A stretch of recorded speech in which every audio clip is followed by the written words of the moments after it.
네, 여러분 반갑습니다. 오늘 백운기의 정어리TV 긴급 편성으로 여러분들을 만나 뵙게 됐습니다. 어찌하여 백운기 앵커는 어디로 가고 박영식이가 왔냐? 이런 말씀 하시는 분들 계시죠? 백운기 선생님도 좀 쉬셔야 되지 않겠습니까? 그래서 오늘 제가 대신 여러분들과 함께 1시간 알차게 꾸며가도록 하겠습니다. 미리 좀 예고가 됐기도 하고요. 예, 이상분님, 변함없이님, 보스형님님, 카페지기님 많은 분들 들어와 주셔서 오늘 이재명 대표 위증교사 1심 무죄와 관련된 내용 들어보시려 왔습니다. 예, 그렇습니다. 말씀드린 대로 위증교사는 1심 무죄 나왔습니다.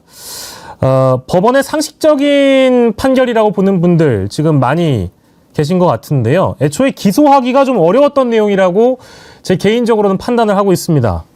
별건 수사를 통해서 무려 22년간 4개의 사건을 넘고 넘어서 오늘 2024년 11월 25일에 이르기까지 정치적 기소다, 무리한 기소다, 검찰이 알면서도 오직 이재명을 향해서만 수사와 기소에 포커스를 맞췄습니다. 이 사법의 형평성이 실종된 시대라고 합니다마는 그런 걸 알면서도 김건희는 무혐의, 김건희는 콜검 조사, 거학 척결이 아니라 정적 척결에만 올인했던 사필 규정의 결과는 아니었는지 많은 분들이 공감하실 것 같습니다. 뭐 그것뿐이겠습니까마는 오늘 두 분을 모시고 자세한 내용들 저희가 좀 분석해보고 향후 재판 전망, 이걸로 끝난 게 아니고요. 이재명 대표의 경우에는 이제 3건의 재판이 더 남아있고 앞서서 여러분들이 아시는 공직선거법 1심 유죄와 관련해서는 항소심을 또 준비를 해야 되는 상황이 됐습니다. 오늘 도움 말씀에 두 분을 모셨습니다. 김종욱 전 민주연구원 부원장 그리고 염승열 변호사님과 함께하도록 하겠습니다. 두 분 어서 오십시오. 네, 안녕하세요. 안녕하세요. 예, 반갑습니다. 자, 오늘 두 분과 말씀 나누기 전에 이재명 대표가 1심 끝나고 나와서 입장을 밝힌 게 있습니다. 입장을 저희가 좀 만나보고 자세한 내용 이어가도록 하겠습니다. 이재명 대표의 1심 선고 무죄 이후의 입장을 만나보시죠. 오늘 선거 어떻게 받아보셨습니까?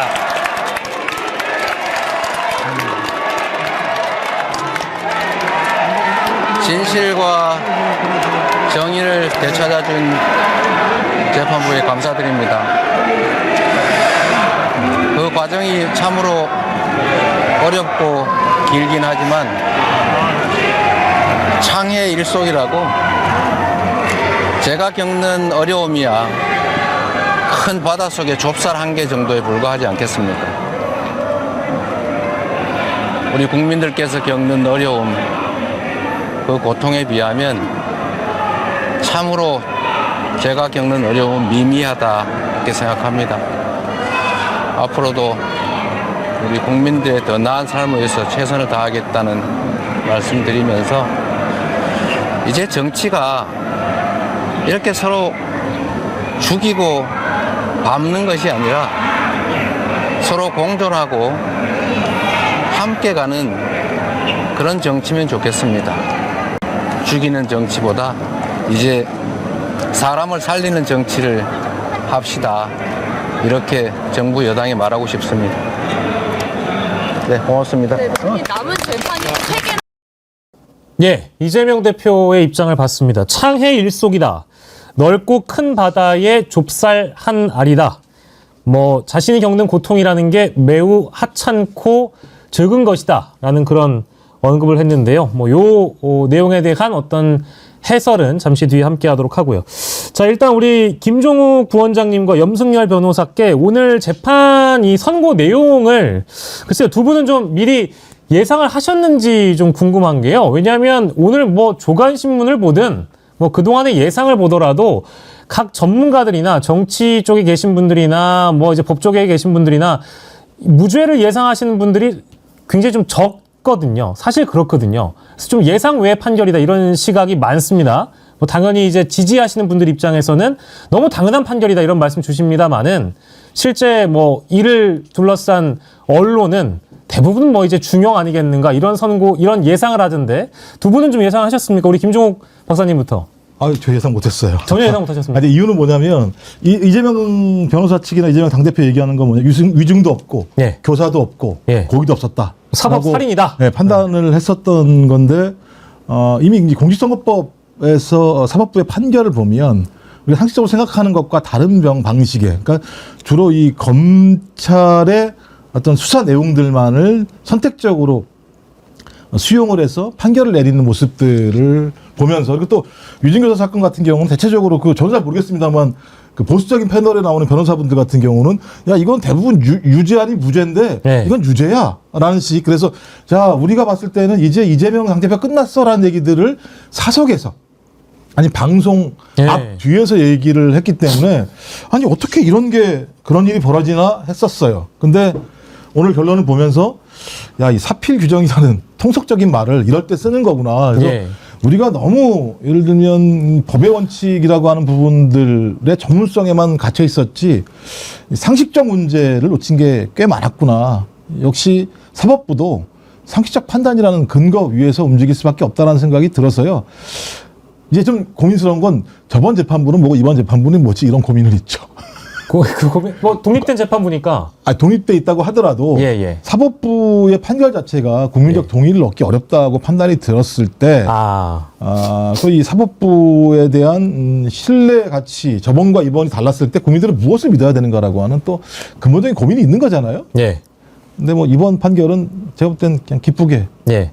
아마 최근래에 들어와서 이렇게 기분 좋게 방송을 임한 사례가 별로 많지 않았던 느낌이 들어요.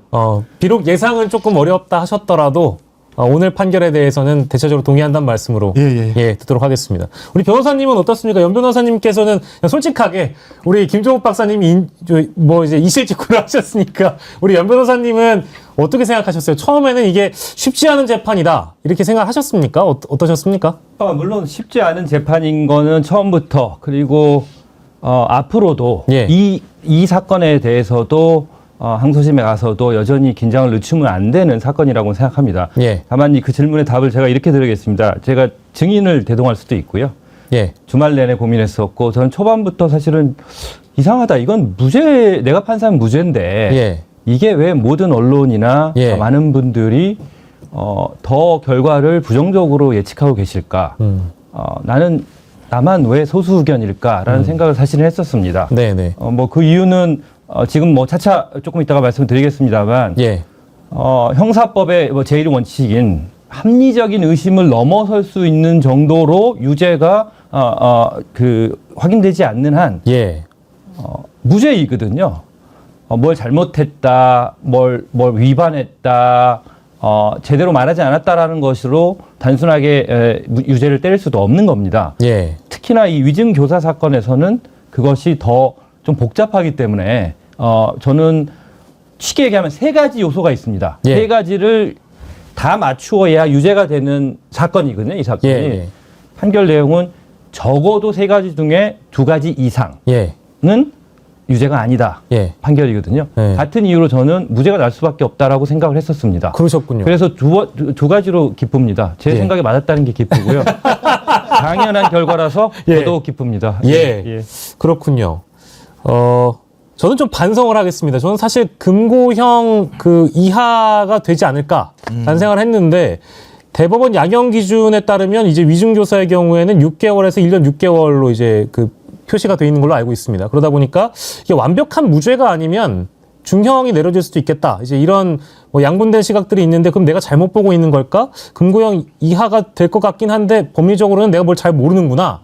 이런 생각을 하다가 이제 오늘 선고가 나오니까 얼추 맞긴 한 것 같은데 또 틀린 것 같기도 하고 아무튼 제 입장은 그랬습니다. 여러분들 혹시나 궁금해하실까봐 TMI를 한 거고 말씀 나왔으니까요. 염승열 변호사께서 오늘 일단 이재명 대표는 무죄 그리고 이제 김진성 일부 유죄 벌금 500만 원 이렇게 나온 거잖아요. 재판에서 내려진 선고 내용을 좀 핵심을 좀 분석해 주신다면요. 아까 모두에 잠깐 말씀드렸는데요. 김진성 피고인의 경우에는 위증을 했냐 안 했냐 이 사건이고요. 같은 재판부에 같은 날 판결이 나왔습니다만 이재명 피고인의 경우에는 이 사건에서 위증을 쉽게 해서 시켰느냐, 강요했느냐, 꼬드겼느냐 하는 위증 교사입니다. 다르죠. 다른 판결이 나온 겁니다. 따라서 예, 예. 아주 간단하게 말씀드리면요. 예. 자, 위증죄의 경우에는 진실이 아님에도 불구하고 그것을 알고 있었음에도 불구하고 예. 거짓말을 하면 그건 자체로 위증입니다. 음. 위증 교사, 위증을 꼬드기거나 부추기거나 강요한 사람의 경우에는 예. 세 가지 요소가 있습니다. 간단히 말씀드리면 첫 번째는 위증이어야 되죠. 그렇게 말을 예. 한 사람이 예. 김진성 피고의 경우에 두 번째는 교사를 해야 됩니다. 네. 교사의 의미도 이제 있겠습니다만 그 쉽게 얘기하면 이거 시켰느냐, 꼬드겼느냐, 강요했느냐 이런 거죠. 세 번째는 그 교사를 하는 데 있어서 의도를 가지고 고의적으로 교사를 시켰냐. 이 세 가지가 다 확인됐을 때 위증 교사가 유죄가 되는 거거든요. 예, 예. 아까 말씀드린 것처럼 두 번째, 세 번째, 즉 교사를 했다는 사실이 확인되지 않고 예. 그다음에 고의성 교사를 했던 고의성이 확인되지 않은 것에서는 예. 최소한 완벽하게 무죄가 났습니다. 어. 예. 그 내용 중에는 그러니까 이제 고의성에 대한 입증이 어려웠다라는 그 내용도 들어가 있거든요. 네네. 즉 거기에 이제 검찰의 증거 불충분도 함께 포함이 돼 있는 걸로 제가 아까 확인을 했는데 네. 이게 아마 방송 보시는 분들 입장에서는 그러면 이제 검찰이 항고를 해서 항소심을 가게 되면 검찰이 증거를 새롭게 추가를 해서 뭔가 제시를 하게 되면 결론이 달라질 수도 있다라는 것처럼 해설하시는 분들도 방송에 또 여러 등장하더군요. 실제로 그렇습니까? 뭐 그 가능성은 배제할 수 없습니다. 네네. 다만 이렇게 말씀을 드릴게요. 1심 보통 재판에서 1심, 2심, 3심 이렇게 얘기하죠. 3심을 이제 대법원이라고 네. 하면 뭐 속된 말로 네. 3세판 해서 마지막에 한번 이기면 재판 다 이기는 거 아니야? 이런 생각들을 하는 경우도 있는데요. 네. 1심 재판의 결과를 항소심인 2심에서 뒤집는 게 예. 예를 들면 축구 경기로 비유하면 전반전에 1대0으로 한 골 먹었으니까 후반 시작하니 네. 한 골 넣으면 최소한 무승부로를 만들 수 있다. 예, 예. 전혀 그렇지 않고요. 법조계에서는 이른바 이런 비유를 합니다. 네.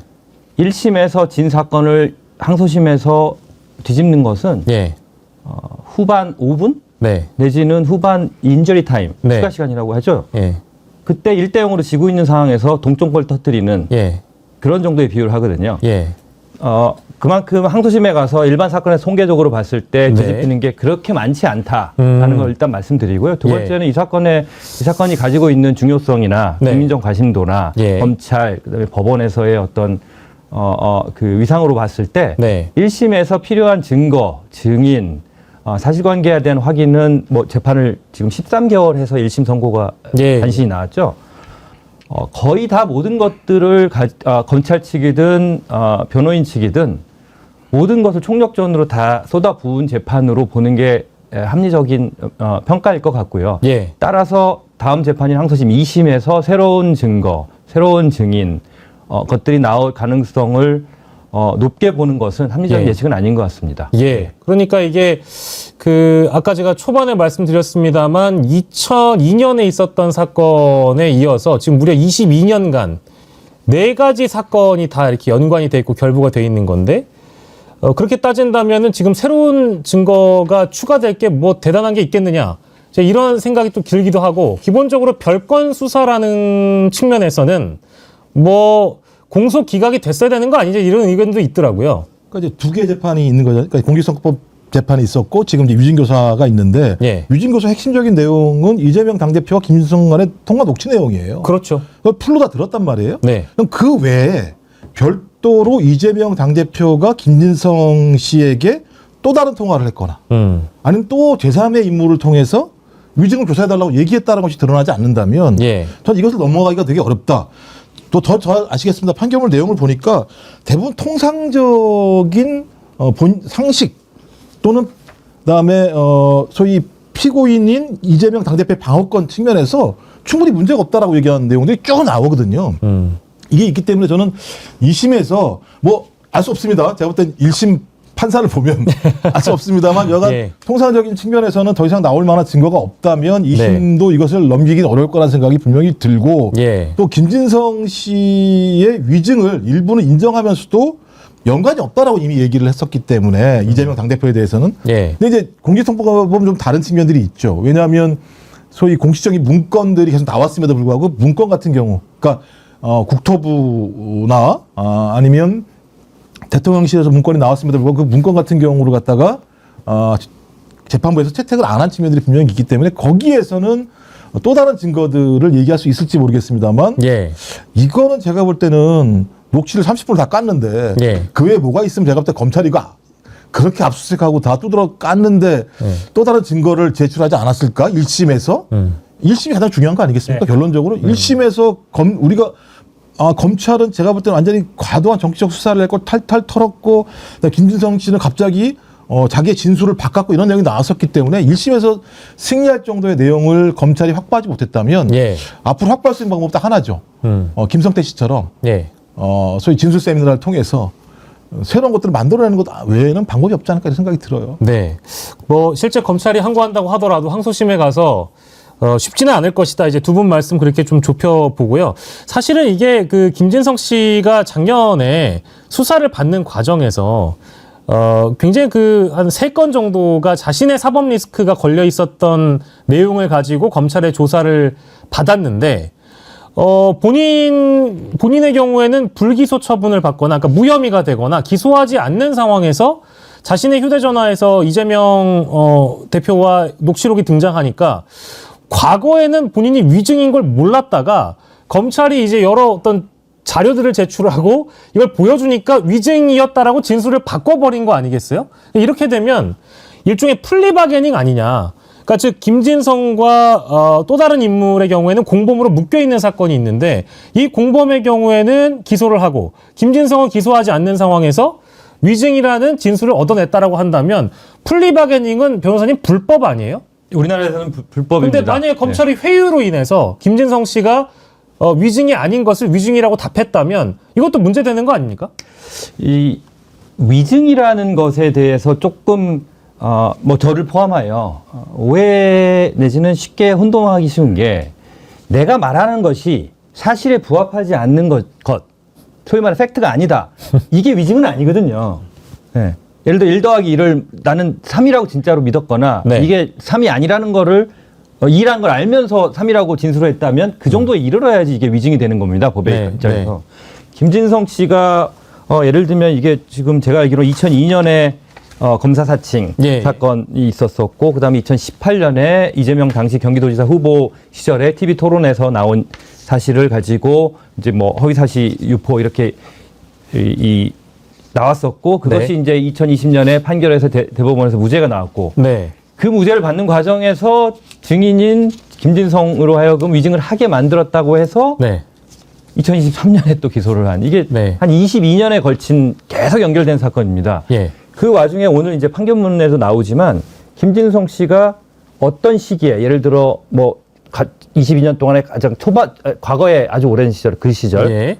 18년의 시절 뭐 예를 들어 20년에 기소하고 그때 재판의 시절 그다음에 23년 이후에 기소된 다음에 검찰에서 수사하고 있는 시절에 그다음에 또 이번 1심 판결에 나오는 13개월 동안에 법정에서 얘기하는 것까지 다 포함해 봤을 때 어떠한 사안에 대해서 일관되게 진술하고 있지 않거든요. 예. 증언하지 있지 않고. 예. 그건 너무나 자연스러운 현상입니다. 사람으로서. 그러니까 쉽게 얘기하면 과거에는 이재명 그랬나? 대표 측으로 이제 사실 그쪽 사이드에서 진술을 하다가 이번에 바뀌어버린 거잖아요. 엄밀히 얘기하면.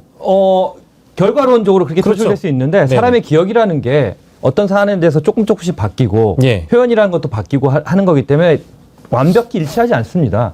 그래서 그것이 진실에 부합하지 않는다. 내지는 과거에 예를 들어 5년 전에 네. 22년 전에는 이렇게 얘기했었는데 지금 이렇게 바꿨다는 것은 위증한 거 아니냐. 내지는 위증을 강요당한 거 아니냐. 내지는 또 검찰 입장에서는 또 이 사건을 만들어내기 위해서 예.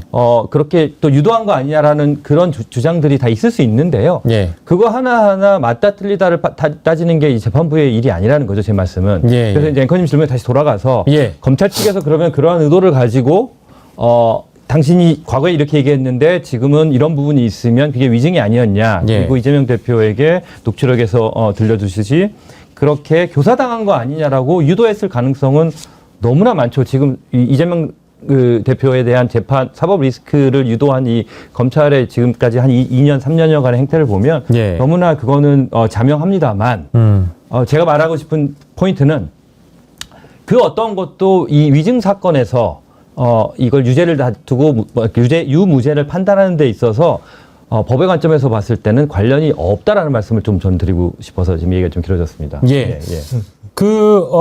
아까 이제 김종욱 박사님께서 짚어주신 오늘 이 재판의 핵심 내용 중에는 아까 김진성 씨와 이재명 대표 간의 통화 녹취록이 그 내용을 어떻게 해석하느냐에 따라 달린 문제가 컸습니다.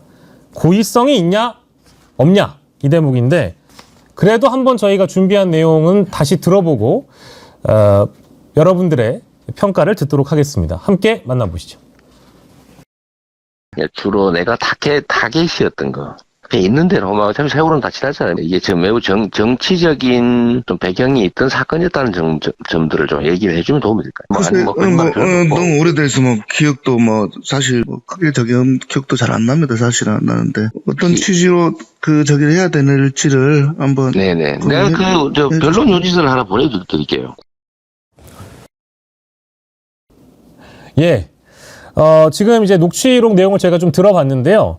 이제 이 내용을 어떻게 이제 해석하느냐의 문제가 달려 있었던 겁니다. 근데 저도 이게 사실 풀 텍스트로 인터넷에, 그러니까 온라인에 이미 나와 있습니다. 이걸 다 읽어봤는데 저는 사실 이걸 가지고 기소한다는 게 잘 이해가 되진 않았거든요. 김종욱 박사님은 어떻게 보십니까? 아까 말씀드렸잖아요. 네네. 무죄라고 생각을 했었다고요. 예. 무죄라고 생각함에도 불구하고 소위 사법불신이 너무 강한 상황인 거죠. 그러니까 저희는 법의 전문가가 아니기 때문에 소위 우리가 생각하는 상식적 판단과 다른 판단들을 계속 검사들이 정치적인 방식으로 기소를 했고 그 기소에 대해서 사법부가 도저히 이해가 안 되는 판결을 내리는 상황이니까 사법불신이 매우 강했었고 예.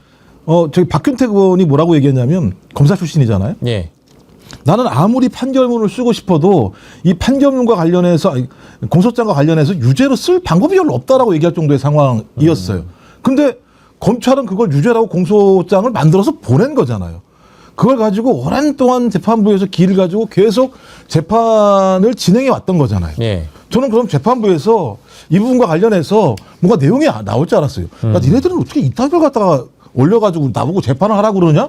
그런 얘기가 나오지 않은 상황이니까 예. 우리의 법강정과 다르게 저희 검사와 판사들은 저희 일정한 증거들만 채택을 해서 그 채택된 증거를 가지고 유죄의 판결을 내리지 않을까라고 하는 이 예를 들면 막연한 불안감들이 분명히 존재했었고요.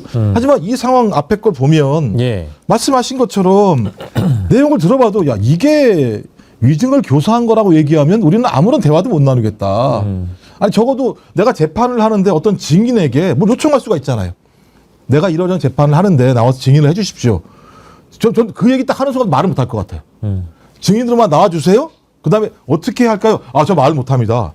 이 녹취 나가면 저 검찰한테 잘못해서 기소당할지 모릅니다라는 얘기가 나올 정도의 상황이기 때문에 네. 매우 우려했던 측면들이 있는 거예요. 근데 보니까는 이번 재판부 같은 경우는 뭐라고 얘기했냐면 이 내용 중에요. 통상적인 증언 요청과 크게 다르지 않고 예. 자신이 필요로 하는 증언에 관하여 언급하였다고 하여 유증으로 보기 어렵다. 그러니까 통상적인 증언 요청한 거야. 예. 이게 무슨 유증 교사야라고 명확하게 밝힌 내용들이 있어요. 이런 걸 보면서 저는 매우 합리적인 판단을 했고 상식적인 판단을 했다라는 생각이 들어 다행이라는 생각이 드는 것이고요. 전 그래서 이후도 마찬가지입니다만 이것을 넘어갈 정도로 2심 재판부가 2심 재판부 이게 왜 통상적인 증언 요청이야 라고 얘기하기에 어려울 정도의 내용이다라는 네. 말씀을 드리는 거죠. 그리고 네. 또 그 외에 나올 만한 증거도 저는 제가 볼 때 딱히 없을 거다라는 생각이 들어서 보니까 뭐 댓글에는 계속 무죄인지 알았다 뭐 이런 말씀들을 하시는 것 같은데 네네네. 저희도 무죄인 줄 알았다니까요. 저는 사법부의를 머물렀던 거지 저희 상식을 머물렀던 건 아닌 상황이었기 때문에 그 부분과 예. 관련해서 일단 여하간 좋은 결과가 나왔기 때문에 저는 2심도 좋은 결과가 나올 거라는 생각이 들지만 여전히 남아있는 건 공직선거법 관련해서 말도 안 되게 징역 1년에 집행유예 2년이 나온 상황이기 때문에 2심 재판부 같은 경우도 상당히 예를 들면 고민스러울 거라는 생각이 드는 거예요. 같은 재판부인데 1심에서 실형 1년의 집행유예 2년을 때렸으면 거기에 합당할 만한 명백한 증거들이 나와서 뒤엎어야 되는 측면들이 있거든요. 예. 그랬을 때 과감하게 양심에 따라서 2심 재판부가 그런 판결을 내려준다면 감사하겠다라는 생각이 들긴 하는데 예. 아직까지 못 믿겠다. 예. 뭐 이런 고민이 있는 거죠. 아직까지는 못 믿으시겠다. 감성 여우님이 후원을 해주시면서 오늘부터는 잠 설치지 않을 것 같아요. 항상 조마조마했는데 정치에 더 많은 관심을 갖고 모두 열심히 참여해 보렵니다. 조용히 듣고만 있기를 여러 날이었는데 너무 답답해서 항상 체한 느낌이었는데 오늘 그 체증이 쫙 내려간 듯합니다. 이 말씀 주셨고, 보스 형님께서는 이재명 대표 무죄가 중요하지 방송 너무 뭐라고 하지 맙시다. 이제 이런 말씀도 주신 거 보니까 저희가 중간에 이제 드렸던 말씀 중에 약간의 오해가 있으셨던 것 같아요. 예, 저희 세 사람 다 어떤 분은 또 무죄를 예상하셨고, 어떤 분은 또 이 상황이 좀 분위기가 어렵게 몰아가다 보니까 진짜 무죄가 나올까라는 차원에서 말씀드린 거니까 여러분들이 오해가 없으셨으면 좋겠습니다. 관련해서 김진성 유죄가 안 나왔다면 우리는 또 불안불안. 김진성 유죄도 2심 가서 중요합니다. 이런 말씀 또 주셨고요. 죄가 없는 것을 무리하게 기소하고 이번 재판부의 판결에 정의가 살아있음에 감격스럽습니다. 이렇게 코알라님이 댓글 주셨고요. 아까 녹취록 틀어드렸는데 바로 이 녹취록이 문제였다. 위증교사라는 걸 그럼 그 전에 녹취록을 그 전 그 후 맥락을 다 들어봤었어야지 라는 이런 말씀도 박희수님이 주시고요. 무무님은 이제 웃을 수 있을 것 같습니다. 이제 이런 말씀들을 해주셨고요. 정상적인 나라라면 기소 자체가 안 돼야 된다. 만도리님의 댓글도 주셨습니다. 맞습니다. 재판 결과가 나오기 이전에 유무죄를 떠나서 공소 자체가 문제가 있다. 그러니까 즉 검찰의 기소가 정치적 기소다, 무리한 기소다 이런 표현들이 많이 등장했었던지라 그 내용은 사실 기본값으로 디폴트 값으로 하고 나서 이 선고 내용에 대해서 저희가 이제 바라보고 있는 겁니다.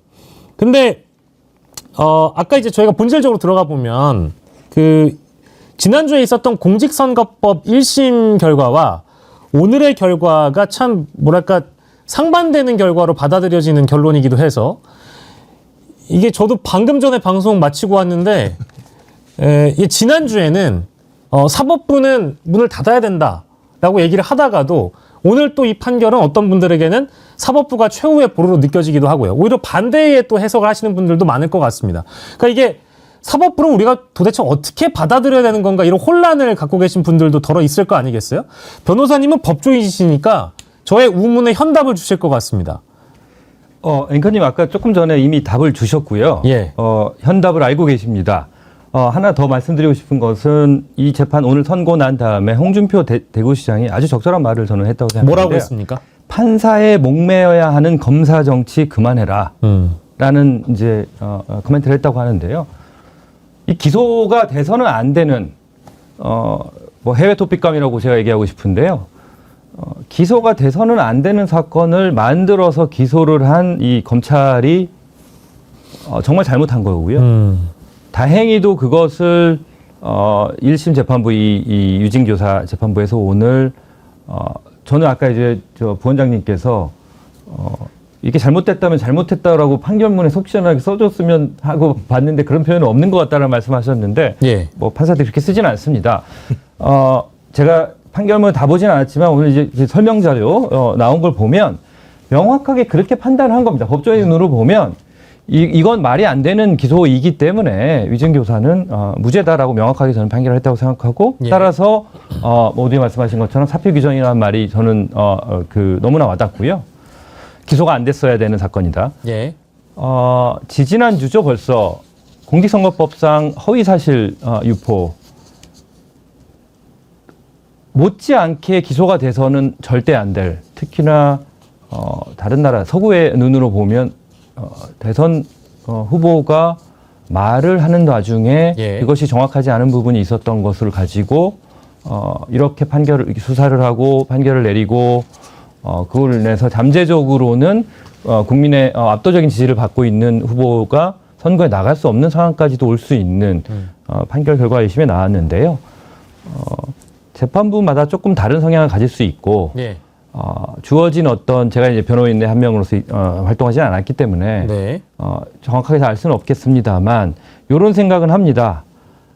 오늘의 재판의 결과가 2주 전 재판의 아쉬운 내지는 제대로 소명하지 못했던 피고인 이재명 대표 입장에서는 소명되지 못했던 부분을 항소심에 가서는 분명히 바로잡을 수 있는 계기가 될 것이다. 저는 예. 그렇게 믿습니다. 예. 근데 이제 그 공직선거법 재판과 그리고 이 위증교사 재판은 독립된 재판부니까 당연히 다른 사람이 판결을 하는 거고요.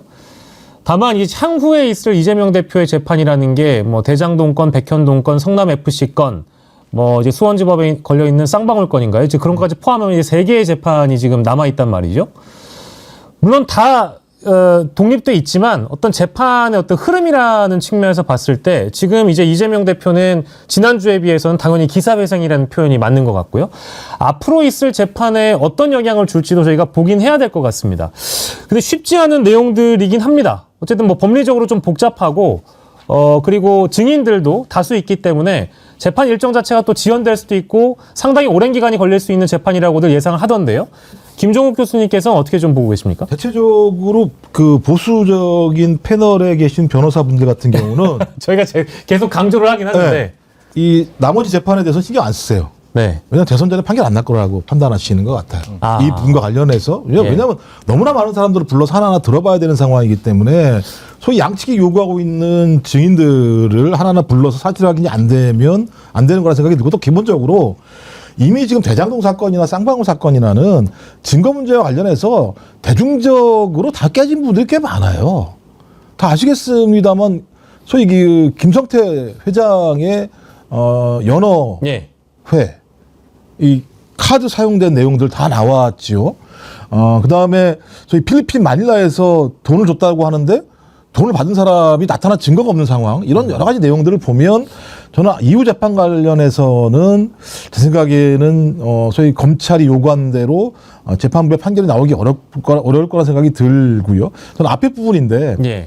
정규제 그 아주 가장 보수적인 평론가가 한 얘기가 있지 않습니까? 네. 공직선거법 나왔을 때 저걸 어떻게 기소합니까? 저 무죄지. 이번도 마찬가지입니다만 판결 나오기 전에 저거 무죄죠? 라고 얘기를 할 정도의 상황이라면 예. 검찰이 어떤 목적, 의도를 가지고 정치적으로 수사했다라고 하는 판단, 그러니까 어거지 기소를 했다라고 하는 상황들이 확인된 건데요. 네. 예를 들어보시자고요. 이번 재판도 마찬가지입니다. 위증교사 문제인데 네. 2018년 대법원 판결이 뭐냐면 억울하다라는 얘기를 한 거잖아요. 억울하다라고 하는 것이 소위 허위사실 유포라는 거잖아요. 대법원이 뭐라고 판단했느냐? 억울하다는 건 정치적 의견이기 때문에 그것을 단죄할 수가 없다라고 판시를 내린 거예요. 예. 그 과정에서 소위 김진성 씨의 진술이라고 얘기하는 것이 얼마나 영향을 끼쳤는지 제가 별로 영향을 끼치지 않았어요. 검찰이 갖고 들어와가지고 예를 들면 이거 갖다가 기소를 한 측면들이 있는 거 하나하고 또 공직선거법도 마찬가지잖아요. 맨 처음에 기억나지 않는다로 걸었다가 기억을 어떻게 판결할 수 있냐, 재판할 수 있냐, 네. 기소할 수 있냐라고 얘기가 나오니까 그다음 한 얘기가 뭐냐면 그게 아니라 골프를 쳤는데 안 쳤다고 그런 거 아니냐라고 별건으로 간 측면들이 있는 거예요. 그러니까 계속 지금 검찰은 어떤 거냐, 아무거나 걸어서 건 내용 자체에 대해서 증거가 제대로 입증이 안 되면 다른 별건을 가지고 와서 그 별건 내용으로 기소를 하니까 네. 원래 별건 기소 이건 하지 말라는 내용들이 꽤 많이 있거든요. 전 그래서 지금 가장 우려하는 게 뭐냐면 그런 거예요. 법률을 만들 때에는 입법부에서 그 법률을 만든 의도가 있습니다. 예. 그러면 사법부는 그 법률 의도에 맞게 그 법률 의도껏 판결하거나 기소하거나 수사해야 돼요. 근데 어느 순간부터 검사들이 재량 범위를 갖다가 자기 마음대로 자의적으로 해석을 해가지고 자기 재량 범위를 계속 확장을 시키는 거예요. 그러니까 입법부의 입법 재량, 입법 의도를 갖다가 파괴하는 행위들이 계속 벌어지고 있거든요. 저는 그래서 이번 판결 과정들이 좀 잘못된 이런 과정들을 되돌릴 수 있고 바로잡을 수 있는 좀 중요한 좀 하나의 계기가 됐으면 좋겠다 이런 생각을 하게 돼요. 예. 법리가 어디 있냐? 어거지 기소다. 뉴 터뷸런스님. 리성만님. 판사의 판단이 제비뽑기가 되어버린 거 아니냐. 그리고 무무님께서는 오늘의 여론이 계속 이어져야 된다. 이제 감사합니다. 이러면서 후원을 주셨습니다. 너무 감사드리고요. 이제 같은 질문인데요, 변호사님. 이제 그 다른 재판에 영향을 주진 않을까. 이제 이 첫 번째 질문이고요. 두 번째는 각 재판 건마다 재판 일정이라는 거는 뭐 지연되기도 하고 이제 예를 들면 이재명 대표가 대선에 나간다고 한다면 그 대선 이후에도 판결이 나기 때문에 이 전에 이제 잡힐 재판들이 훨씬 더 중요하지 않겠는가? 가령 예를 들면 공직선거법 같은 것들이 대표적인 거잖아요. 그러면 향후에 지금 이뤄질 나머지 3건의 재판 있지 않습니까? 대장동, 백현동, 성남FC 그리고 쌍방울 관련된 것들은 크게 걱정하지 않아도 된다. 이제 앞서서 이제 김종욱 박사님께서도 일정상으로 그렇다고 하니까 시기를 감안하자면 어떻게 보세요? 어떻게 예상하십니까? 앞으로 남은 게 이제 3건인데요. 말씀하신 거죠. 첫 번째는 이제 뭐 각종 개발 비리, 대장동, 백현동 위례 신도시 개발 비리, 플러스 성남 FC 불법 후원금, 이게 하나로 서울중앙지법에 하나 묶여 있는 게 있고, 이게 지금 몇 년째 지금 계속되고 있습니다. 두 번째가 이제 쌍방울 대북 송금, 제3자 뇌물 내지는 외국환거래법, 남북교류협력법 위반해서 이제 수원지법에 있는 게 있는데요. 네. 이 두 번째 수원지법에 있는 쌍방울 대북 송금건의 경우에는 공판을 아직 시작도 안 했습니다. 공판 준비를 지금 하고 있는 단계고요. 그래서 첫 번째 이제 각종 대장동, 백현동 등 건과 이 수원지법에 있는 쌍방울 대북 송금건의 경우에는 1심 재판의 선고가 언제 날지도 현재로서는 예측하기가 좀 쉽지 않고요. 예. 이것이 2심 항소심, 그다음에 대법원까지 가서 확정 판결이 나는 것이 예를 들면 2027년 3월 대선 전에 나는 것은 거의 현실적으로는 불가능하다. 이렇게 이 절차적으로 보면 그렇게 보시면 될 것 같고요. 예. 오히려 지난주에 기소를 했죠. 새로 수원지검에서. 네. 그것도 있네요. 있죠, 하나 더 네. 법인카드. 거기에 남아있는 세 번째인데요. 예. 이제 지난주에 있던 거, 오늘 예. 있던 거 2개 빼고, 네. 아까 말씀드린 2개를 빼고 나면 요게 하나 남았는데, 지난주에 새로 이제 기소한 겁니다, 검찰이. 예. 법인카드 뭐 1억 650만 원인가요? 네.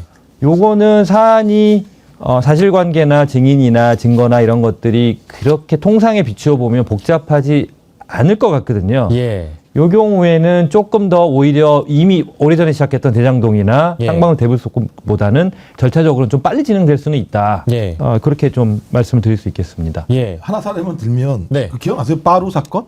빠루. 빠루. 나경원. 나 그때 예를 들면 그 의원들 다 예를 들면 수사 요청이 들어갔는데 예. 지금 기소돼 가지고 지금 4년이 넘었어요. 아직까지도. 아직까지도 아무런 게 나오지 않는 상황이에요. 그러니까 예. 제가 볼 때는 그러니까 검사들이 자기들 마음대로 필요한 수사는 앞으로 땡기고 네. 필요하지 않은 수사는 뒤로 빼고 예. 어떤 것들은 증인들 왕창 몰아가지고 집어넣고 이런 식으로 하거든요. 그러니까 예. 아니 빠루 사건이 그게 뭐 어려운 사건입니까? 눈으로 다 본 사건이고 국회법에 다 규정돼 있는 거잖아요. 그리고 그 눈으로 다 본 사람들이 거기서 예를 들면 폭력 행위를 저지른 모습이 다 보였던 건데 그 사건은 지금 사라져버려 있는 상황이에요. 그래서 중간에 난리 난 거 아니에요. 한동훈 당대표가 당신 나한테 전화했잖아. 그 문제 관련해서 봐달라고. 그랬더니 나경원 하는 얘기는 내가 날 봐달라는 게 아니잖아. 예. 전체 상황을 봐야 되는 거 이런 식의 얘기가 벌어졌음에도 불구하고 진전되질 않는 상황이거든요. 그러니까 예. 저는 검찰 스스로가 수사 형평성들과 공정성들을 지키지 않으면서 수사를 진행하니까 누가 뭐라 그래도 소위 야당 당대표를 죽이기 위한 수사 아니냐라고 의심을 받는 건데 그렇다면 왜 검찰들이 그런 수사를 하고 있지?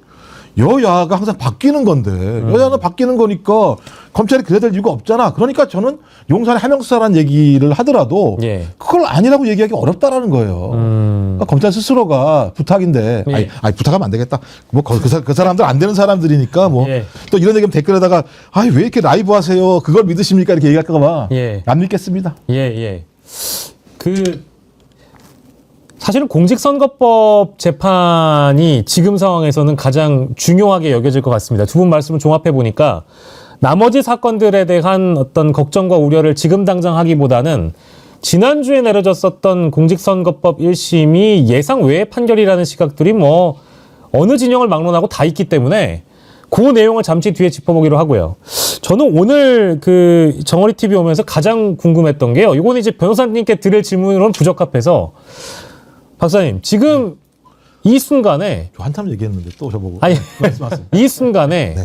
국민의힘과 윤석열 대통령, 즉 용산과 국민의힘은 어떤 생각을 하고 있을까요? 왜냐하면 제가 저희 시작하면서도 얘기했지만 이 판결에 대해서 법정 구속이다, 중형이다 이렇게 주장하고 확신을 가지면서 얘기했던 게 한동훈 대표 내지는 용산 아니겠습니까? 근데 지금 법정 구속까지 얘기했으니까요. 뭐. 그러니까 지금 이 판결에 대해서는 그분들은 어떤 생각을 하고 있을까요? 제가 볼 때 이거 세게 못 걸 거예요. 세게 못 건다는 말씀은 자기들이 공직선거법에 한 얘기가 있기 때문에 사법의 정의를 바로 세웠다. 사법부를 신뢰 존중해야 된다는 얘기를 했었기 때문에 근데 제가 볼 때 그러니까 김재원 최고가 한 얘기가 딱 걸려요. 뭐냐면 어떻게 유증이 있는데 교사가 없지? 이 얘기거든요, 핵심적으로. 그러니까 지금 네 개는 유증이라고 나온 거 아니야? 6개 중에서? 예. 그럼 4개가 위증이라고 얘기하면 교사만 확인하면 되는 거잖아. 2심에서 그걸 확인하면 그건 교사가 되는 거 아니야? 그러니까 게임 끝난 거 아니야. 네. 여전히 4개는 남아 있어. 라고 네. 얘기하면서 우리는 사법부의 판결을 존중하지만 사법부가 얘기했잖아. 4개는 김민수 씨가 위증을 했다고 얘기했으니까 그 4개에 대한 교사의 증거만 검찰이 잘 찾으면 2심에서 유죄가 나올 거야 라고 계속 제가 볼 때 제기할 거라고 봐요. 네. 그리고 거기 결합하겠죠. 예. 공직선거법은 징역 1년에 집행유예 2년이잖아. 2심에서 그게 바뀌겠어? 예. 이 두 가지 논리로 나올 거라고 봐요. 아, 그렇습니까? 우리 변호사님은 어떻게 생각하세요? 일단 두 가지 말씀드리겠습니다. 예. 저한테 질문 안 해주셔서 저는 아까 이제 아니, 홍준표 시장이 얘기했다는 것, 판사의 목매는 검사 정치 그만해라. 1심이 저는 국민의힘의 다른 이제 소위 말해 후배 정치인들 홍준표 시장 입장에서 봤을 때 예. 좀 따끔하게 왔으면 좋겠고요. 예. 제가 가장 놀랐던 거는 박정훈 의원께서 예. 위증교사 항목을 차라리 형법에서 없애야 한다라는 반응을 내셨네요. 위증교사를 형법에서 빼내라 이럴 거면 아. 이런 위증교사가 아니라고 지금 판결이 나온 걸 보고 예. 국민의힘의 박정훈 의원이 그렇게 얘기를 했네요. 예. 형법에서 위증교사는 아예 없애버려야 한다. 그러니까 이제 이런 이 반응도 판결을 있고요. 존중하지 못하겠다라는 말처럼 저는 지금 들렸는데 그 맞습니다. 예, 그 얘기입니다. 예, 이럴 아. 거면 위증교사를 왜 처벌하니? 예. 위증교사를 다 그냥 아무나 할 수 있게 하자라는 예. 이제 어떻게 보면 좌절감 내지는 비꼬는 표현이겠죠. 예. 그렇고 아까 이제 김재원 최고위원에 대한 그 말씀을 드리면 제가 모두에도 말씀드렸지만 위증을 교사한 것은 조금 다릅니다. 그리고 제가 이제 우려하는 거는 항소심에 가서 1심의 판결을 뒤집는 것은 마치 후반 5분 남은 상황에서 1대0으로 지고 있는 것처럼 예. 단순히 전반전에 1대0 지고 있으니 후반에 잘하면 되지라는 상황이 아니다. 일반론으로 제가 이렇게 말씀을 드렸는데 예. 한 가지 우려되는 것은 즉 위증교사가 무죄가 났으니까 항소심에서도 크게 걱정하지 않아도 된다라고 저는 자신을 가지고 있는데 예. 다만 우려되는 거는 아까 김재원 국민의힘 최고위원이 말했던 것으로 이 상징되는 예.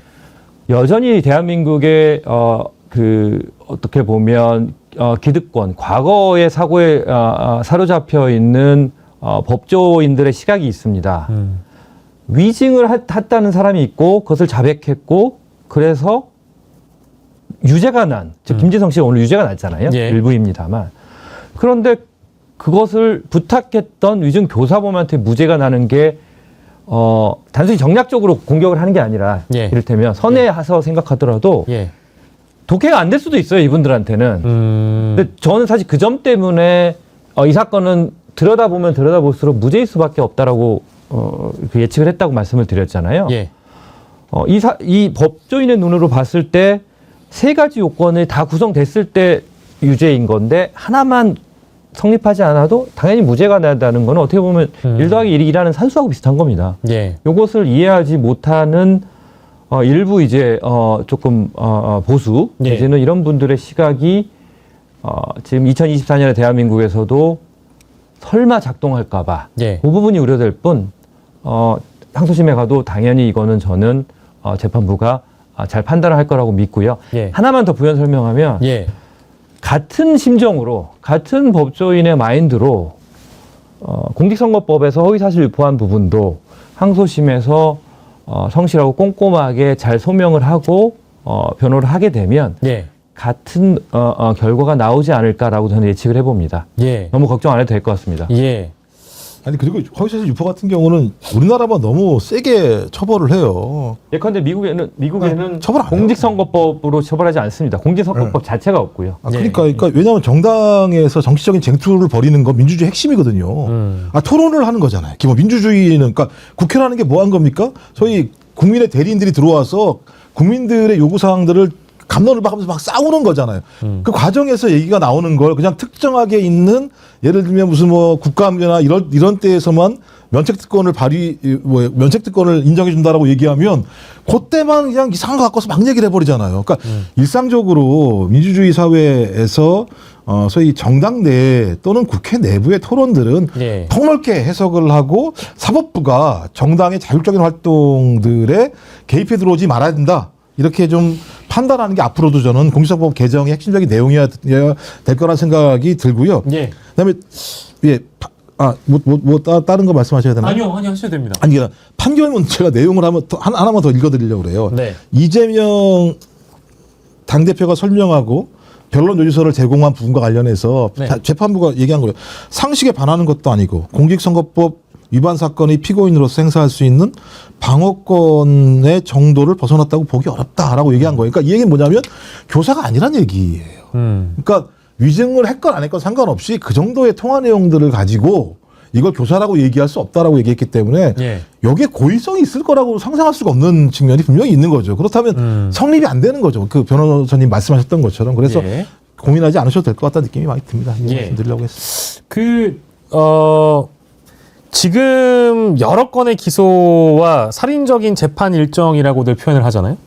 이런 걸 보면서 정치인이라는 건 뭐 사직생 생직사 이런 비유들을 많이 하는데 내가 죽으려고 하면 살고 살려고 하면 죽는다. 근데 또 다른 각도로 살펴보면 누가 나를 죽이려고 하면 그 죽이려고 하는 사람 손에 피가 묻고요. 그 죽이려고 하는 대상은 또 살아나게 됩니다.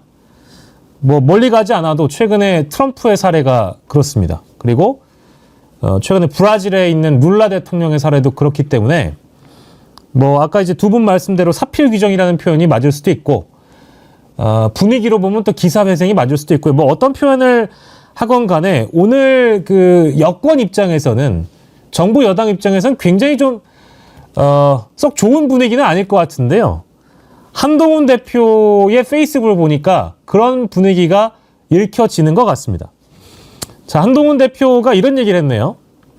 아까 우리 변호사님도 박정훈 의원 얘기해 주시면서 거의 동일한 논리인데 위증한 사람만 유죄고 위증 교사한 사람은 무죄라는 위증교사 1심 무죄 판단을 수긍하기 어렵다. 그러나 11월 15일 징역형 유죄 판결을 존중했듯이 오늘 판결도 존중한다. 민주당은 11월 15일에 징역형 유죄 판결도 존중하길 바란다. 이럴수록 국민의힘은 더 민생에 집중하겠다. 이제 이런 입장을 밝혔다고 하고요. 상호 존중하자 이제 이런 입장인데요. 저 입장은 어떻게 보셨습니까? 같은 또 법조인 입장에서 네. 잠깐 뭐 설명 듣겠습니다.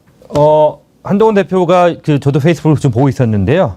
위증과 위증 교사가 어떻게 달리 판결을 받냐라는 생각을 할 정도의 수준 낮은 법조인이 아니기를 저는 바라고요.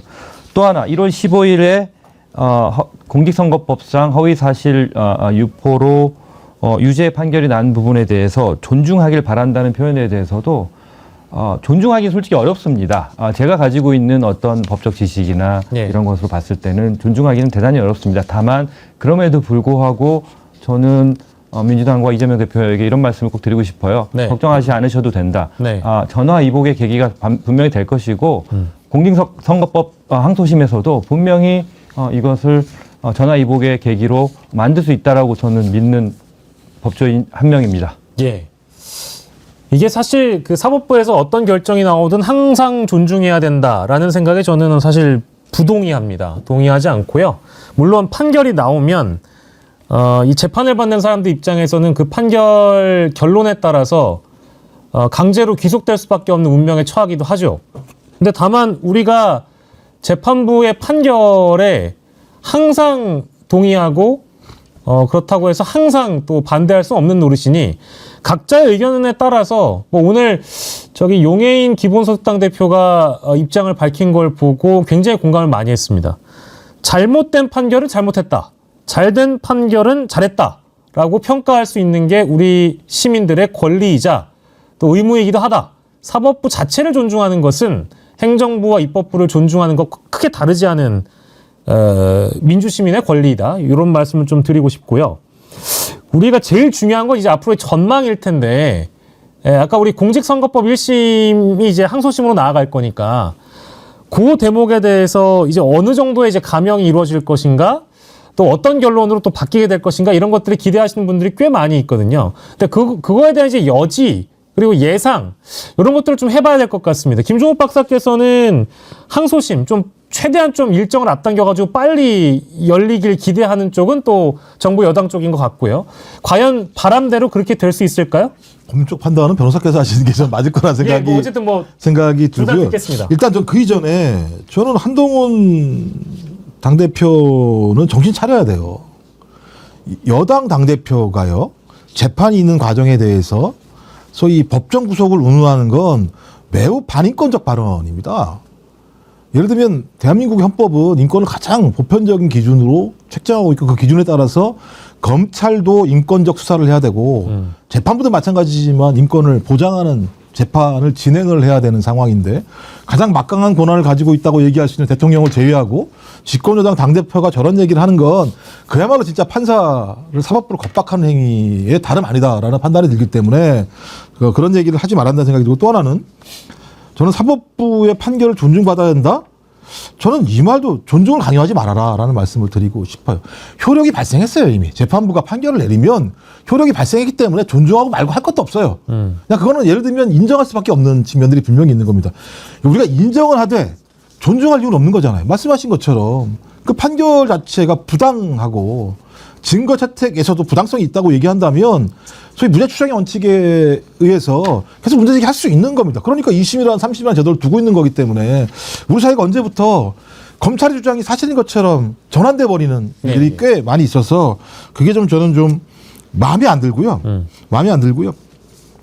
말씀하신 저는 2심 재판부도 마찬가지입니다만 1심을 뒤엎기가 쉽지 않을 거라는 생각은 많이 들어요. 그리고 또 계속 지금 조 대법관이 633 얘기를 하면서 굉장히 빠른 시일 내에 진행을 하라고 얘기하고 있기 때문에 뭐 내년 내에는 2심과 대법원 판결이 날 거라는 생각을 많이 하는데 저는 아마도 최종적으로는 3심에서 파기환송될 가능성이 있다는 생각을 해요. 3심이나 하시면 대법에서. 대법원에서요. 그러니까 저는 전체적으로 보게 되면 말씀하셨던 지금의 검찰 수사 내용들이나 여러 가지 내용들을 보면 2심 같은 경우는 증거를 가지고 얘기하기 때문에 그 와중에 아주 특정한 아주 매우 명증한 증거가 나와서 변호인단이 그걸 제출했을 때에는 저는 2심도 그걸 뒤엎을 수 있다고 생각이 듭니다. 뭐 예를 들면 아까 제가 말씀드렸던 국토부의 문건이나 또는 제가 지금 정확히 기억 안 나는데 청와대인가 어디 문건이 또 하나 있다라고 얘기를 하더라고요.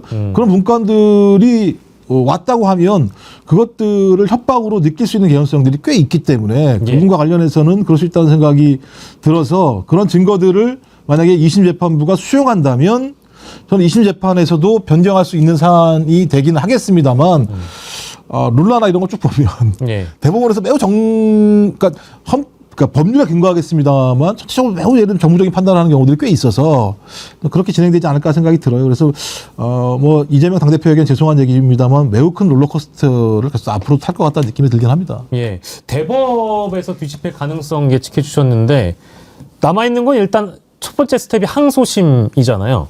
저는 제가 판단하기에는 이게 어쨌든 정치인의 말과 행위를 예단해서 내린 결론이니까 지난 징역형의 집행유예라는 것이.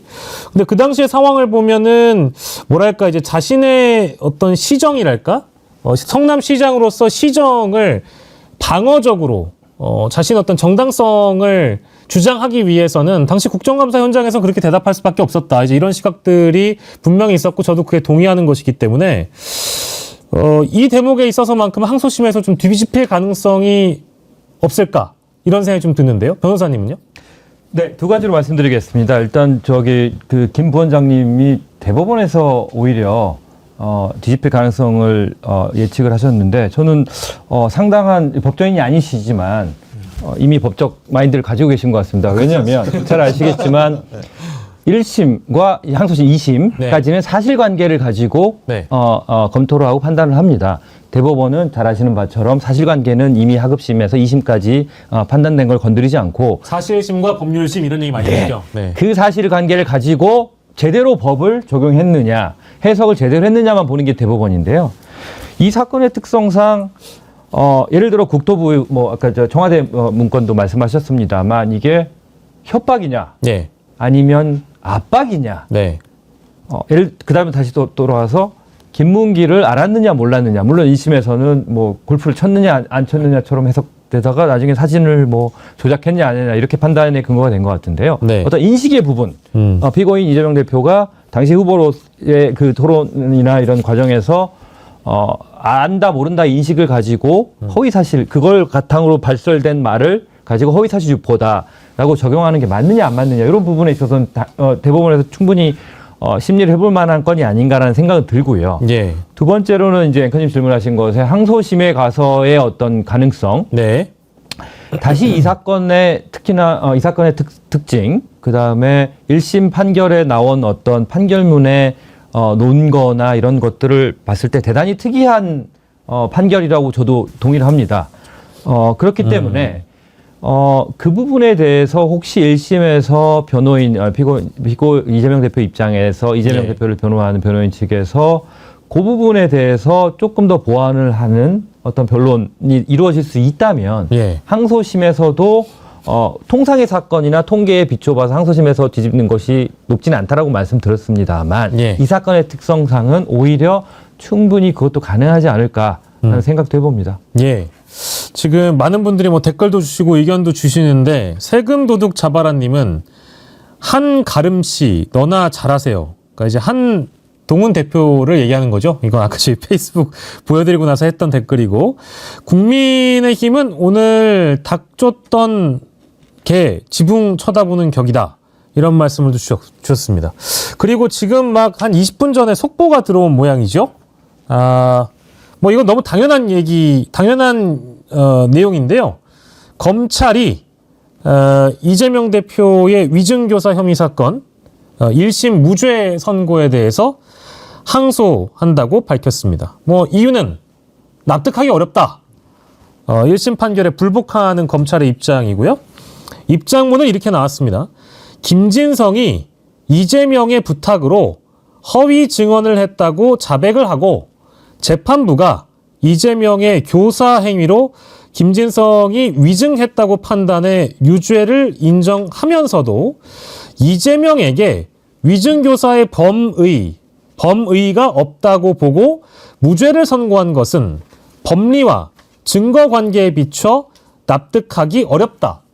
야, 근데 이 검찰의 입장문은 아까 저희가 보여드렸던 한동훈 대표의 페이스북이랑 동일한 내용 아닙니까? 김종국 박사님? 그 밤에 그나물들이 모여서 하는 거니까. 똑같은 다 내용인데요? 거기 출신이잖아요. 완전 똑같은 내용인데요? 그래서 제가 아까 아침에 재판부 얘기를 읽어드렸잖아요. 피고인 김진성이 기억하거나 동조하는 사항 또는 적어도 피고인 김진성이 명백히 부정하지 아니하는 사항에 관하여서만 명시적으로 증언을 요청했다라고 재판부가 판시를 했으면 니네들이 그 외에 다른 걸 제시하면 되는 거잖아요. 근데 내용을 들어보면 제가 볼 때는 말도 안 되는 기소를 하고 나서 재판부가 그 교사 안 했다고 얘기를 하니까 위증을 했다는데 교사를 안 했다는 게 말이 되느냐라고 하는 단순 논법이잖아요.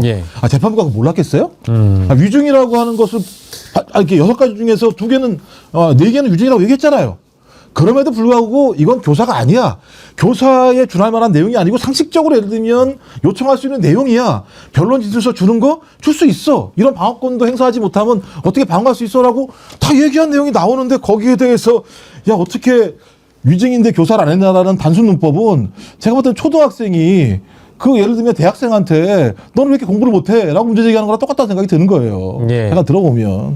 뭐 당연한 그 속보입니다만 검찰은 인정하지 않았습니다. 재판부의 판결에 대해서 불복했고 항소했고 곧 이제 항소심 기일이 잡히게 되겠죠.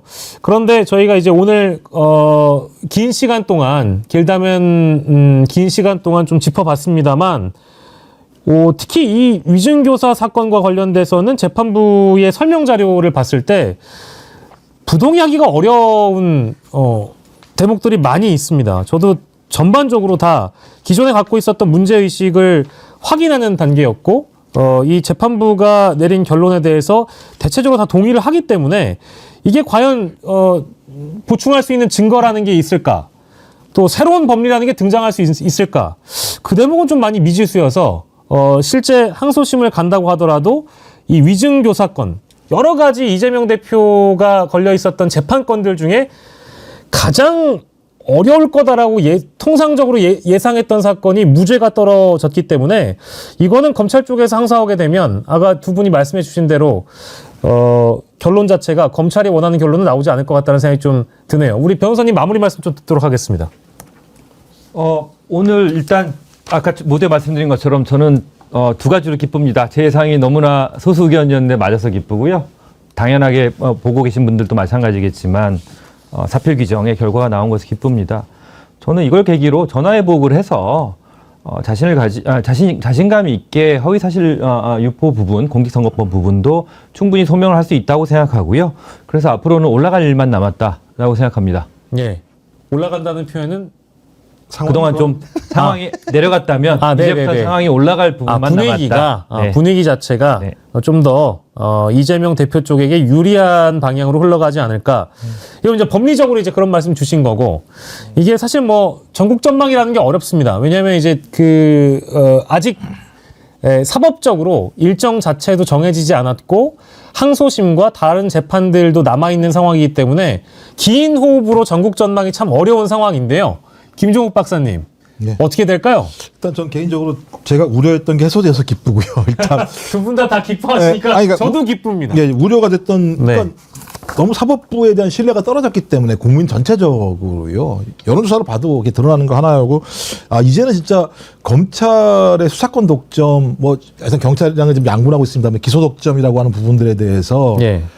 우리 시민사회가 손을 대지 않는다면 앞으로도 어느 때든 이 검찰이 특정 권력과 결합해서 이런 일을 벌일 가능성이 매우 높다라는 생각이 들기 때문에 어떤 그런 과정에서 새롭게 시작했으면 좋겠다라는 거 하나 하고요. 또 하나는 정치적으로는 저는 이제 사법 리스크에 소위 나사가 풀린 것 같다. 그러니까 지금까지 많은 사람들이 우렸던 게 그런 거거든요. 야, 이 사법 리스크. 저쪽도 마찬가지잖아요. 제가 볼 때는 2년 6개월 동안 윤석열 대통령과 소위 국민의힘 지도부가 통치했던 가장 유일한 방패막은 딱 하나였었어요. 이재명 당대표의 사법 리스크. 또 하나 있었죠. 전 정권 탓. 이 두 가지였었는데 2년 6개월이 지나니까 전 정권 탓을 할 수가 없는 상황이 돼버렸고. 예. 그다음에 재판 두 개가 딱 끝난 상황에서 제가 볼 때는 사법 리스크라고 아무리 주장해봤자 그 사법 리스크라고 하는 용어 자체가 국민들에게 전혀 예. 먹히지 않은 상황이 돼버렸기 때문에 이제는 그야말로 올바른 정치적 방향을 가지고 국민들을 설득하는 그리고 국민들의 동의를 얻는 예. 그리고 또 마지막으로는 국민들이 생각했던 뭐 탄핵이든 하야든 아니면 특검이든 이런 것들을 수용하지 않는 정권이 존재하기는 어렵은 상황으로 가고 있다라고 하는 어떤 중요한 전환적 계기이기 때문에 이제부터 좀 국민 여러분들도 자신감을 갖고 말씀하시고 나오시고 네. 싸우시고 욕하시고 좀 그럴 때가 되지 않나 이런 생각이 듭니다. 예. 김경렬님, 정의다. 검찰의 정적 죽이기가 실패한 거다라는 말씀 주셨고요. 수구레 뉴스님, 나라의 운명을 판사가 아니라 국민이 선택해야 한다라는 말씀도 주셨습니다. 꽃다지님은요, 변호사님 성함이 어떻게 되시는지요? 예, 염승열 변호사님이십니다.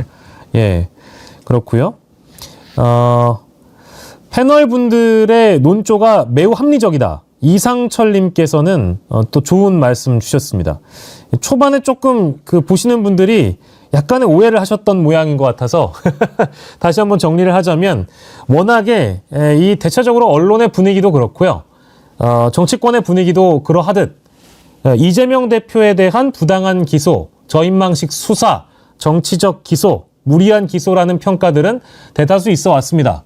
그런데 이제 사법부의 지난주 판결이 워낙 예상 밖으로 넘어가는 판결이 나오다 보니 오늘 판결에 대해서 안심할 수가 없다라는 차원에서 진짜 이 법리적으로 봤을 땐 무죄인 것 같은데 이 기소 내용이나 이 서초동의 분위기를 보면 또 그렇지 않다라는 것을 감지하신 분들이 과연 그렇게 나올까라는 그런 일부 우려를 하신 분들이 많이 있는 것 같아요. 이제 그런 말씀들을 오늘 좀 드렸고요. 그 내용에 조금 오해하신 분들이 미리 하나만 더 말씀드리면 제가 볼 때는 용산 이런 데가 매우 집요해질 수 있습니다. 왜냐하면 이게 법조계라고 하는 게 서로 다 아는 분들이기 때문에 이 부분과 관련해서 많은 우려를 하실 거예요. 근데 그분들이 사석에서 법률적 검토를 하실까요? 저 그렇지 않다고 생각이 들어요. 전체적으로 보수가 어떻게 갈까 이런 고민들을 많이 하시는 분들 같은 경우는 여러 가지의 예를 들면 어떤 그 카르텔 내부 또는 아니면 법조계 내부에 압력이 있을 거라는 생각이 분명히 들거든요. 저는 그렇다면 이런 부분들을 우리가 조심해야 된다. 매우 조심해야 되고 소위 이번 판결에서 판사들의 선거문을 보면 상식이란 단어와 방어권이라는 단어가 계속 많이 나오는 측면이 있거든요. 저는 그렇다면 그런 부분을 통해서 우리도 경계심을 늦추지 말아야 된다. 한 번 삐끗하고 떨어지잖아요. 그것도 나락이에요. 트럼프의 나라 보십시오. 그 미국이라는 민주주의를 만들어냈던 나라가 어떻게 무너져 나가는지를 우리는 봤었기 때문에 그리고 또 2년 6개월 만에 이 나라 이꼴 누가 만들었습니까? 검사 출신 대통령이 만든 거 아니겠습니까? 근데 1심 판결 보고 내버려 두지 않을 거라는 생각이 들기 때문에 저는 경각심을 놓치지 말아야 이렇게 생각을 합니다. 예. 만도리님, 염승열 변호사님, 김종욱 교수님, 박영식 씨 수고 많으셨습니다. 1시간 동안 좋은 기분으로 방송 시청했습니다. 감사합니다 말씀 주셨고요. 정현희님, 말씀 안 하셔도 이심전심 다 알아듣습니다. 박영식 앵커님, 더불어 설명 안 하셔도 되겠습니다. 이제 이런 말씀 주셔가지고 꼭 소개를 해드리고 싶고, 탱자님께서 긴장을 놓지 말아야 된다. 이 말씀도 매우 현실론적으로 좋은 말씀이고 아까 이제 김종욱 박사님께서 말씀해 주신 내용과 동일한 내용 같습니다. 오늘 저희가 딱 1시간만 허락을 받아가지고요. 제 마음은 더 하고 싶은데 저희 제작진분들이 빨리 끝내야 된다라고 집에 가셔야죠. 네. 눈치를 주시는 것 같습니다. 예, 내일은 또 백운기 앵커님께서 돌아오셔서 오늘 있었던 내용들 다각도로 분석해 주시고 패널분들의 합리적 논평 듣도록 하겠습니다. 긴급 편성으로 만나본 오늘 첫 방송이었고요. 김종욱 전 민주연구원 부원장 그리고 염승열 변호사님과 이 시간 함께 하셨습니다. 저는 박영식이었습니다. 여러분 긴 시간 시청해 주셔서 대단히 감사합니다. 고맙습니다.